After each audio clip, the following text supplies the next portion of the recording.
ये जो western countries रहती हैं ये अक्सर इंडिया को किसी न किसी बात के ऊपर लेक्चर देने का काम करते ही रहते हैं। बल्कि अगर इंडिया के लिए ये लोग कुछ गलत बोलते हैं तो इतना सीना चौड़ा करके बोलते हैं कि इनको लगता है कि हाँ वाकई में अभी भी हम लोग इंडिया के ऊपर राज ही कर रहे हैं। लेकिन इनके खुद के देशों की हालत इतनी ज़्यादा बद से बदतर हो चुकी है कि हमारे यहाँ के जो स्लम्स हैं वहाँ की भी हालत इनके यहाँ के शहरों से बेहतर रहती है। दरअसल कल यूरोपीय देश स्पेन, पुर्तगाल और फ्रांस में भारतीय समय अनुसार अगर हम बात करें तो शाम को करीब 4 बजे टोटल ब्लैकआउट हो गया। और ब्लैकआउट ऐसा नहीं कि बस गली मोहल्ले की लाइट चली गई हो, नहीं। इन 3 देशों में मेट्रो, एयरपोर्ट, रेलवे और मोबाइल नेटवर्क जैसे बड़ी सेवाएं जो होती हैं वो पूरी तरीके से ठप हो गई। मतलब मुझे याद नहीं है लास्ट टाइम मैंने इंडिया में कब ऐसा इंसिडेंट सुना था।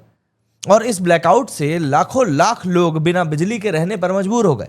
और मैं यहाँ पर यूरोपीय देशों की बात कर रहा हूँ, है ना, कोई अफ्रीकन देशों की बात नहीं कर रहा हूँ। यूरो न्यूज़ पुर्तगाल के मुताबिक पुर्तगाल और स्पेन की जो कैपिटल्स हैं उनमें कई सारी मेट्रो ट्रेन स्टेशन के बीच में सुरंगों के अंदर फंस गई और लोग इन मेट्रो में फंस गए बहुत बुरी तरीके से। पुर्तगाल पुलिस ने इस बात की पुष्टि भी करी कि ट्रेनों का जो संचालन है वो बंद है।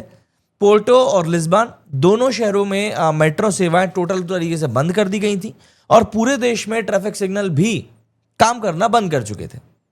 अब इस ब्लैकआउट के जो कारण निकलकर सामने आ रहे हैं उसमें बताया जा रहा है कि यूरोप की इलेक्ट्रिक ग्रिड में खराबी ही इस ब्लैकआउट की एक बड़ी वजह हो सकती है।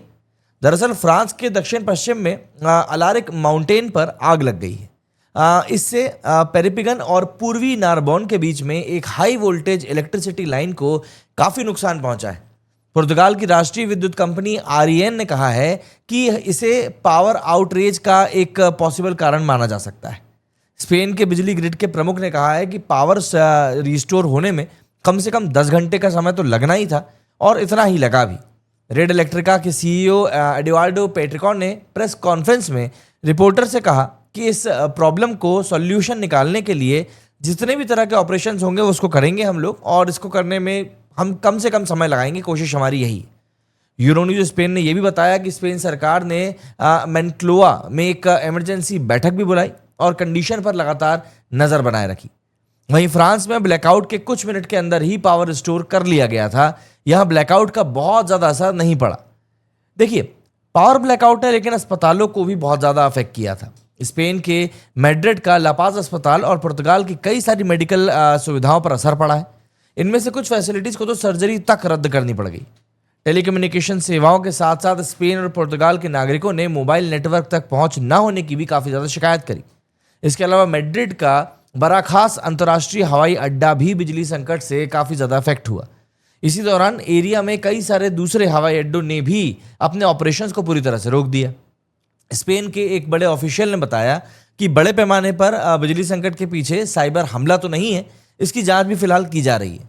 हालांकि अभी तक इसका कोई पक्का सबूत नहीं मिला है, तो मेन कारण तो इसका वही आग लगना बताया जा रहा है। बट आप देखिए कि ये लोग इतने विकसित देश अपने आप को बताते हैं और इतने छोटे छोटे से देश हैं ये लोग इंडिया के सामने, और उसके बाद इन लोगों की ऐसी गत हो जाती। मैंने मतलब भारत में तो कभी ऐसा नहीं सुना। अगर आपने सुना तो आप बताइए। मेरे स्टूडियो फिलहाल इतना ही। जय हिंद, जय भारत।